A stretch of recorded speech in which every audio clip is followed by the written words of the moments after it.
সবাই কেমন আছেন? আশা করি সবাই ভালো আছেন। আমি এখন নতুন কিছু ভিডিওতে যে ভয়েস ওভার দিচ্ছি, জানি না কেমন লাগছে শুনতে। তো আমি এই ককটেলদের জন্য ব্রিডিং বক্স আনিয়েছি।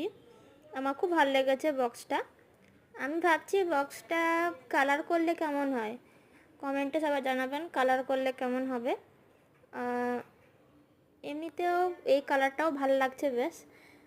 আর এটা ব্রিডিং করার জন্য, চাই ও ককটেল হোক, বদ্রি পাখি হোক, লাভ বার্ডস হোক, যেসব ছোটো থেকে বড় পাখিদের জন্য, ককটেল সাইজের বলছি আমি, ওদের জন্য বেস্ট এটা হচ্ছে। এটা আমাকে তো খুব ভালো লাগে, ভেতর থেকে বাইরে থেকে দুটোই সব ভালো।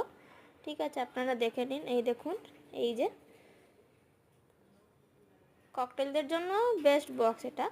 আমি তো অ্যাটলিস্ট জানি। আমি এর লিঙ্কটা আমি ডেসক্রিপশানে দিয়ে দেবো, দেখে নেবেন। আর আমি এই পাখির ঘরে এই বক্সটা লাগিয়ে দিয়েছি। কেমন লাগছে আমাকে কমেন্টে সবাই বলবেন। আর কালার করব কি না সেটাও বলবেন। এই যে আমার পাখির ঘর, হাঁড়িগুলোকে টাঙিয়ে দিয়েছি, কেমন লাগছে বলবেন। Thanks for watching.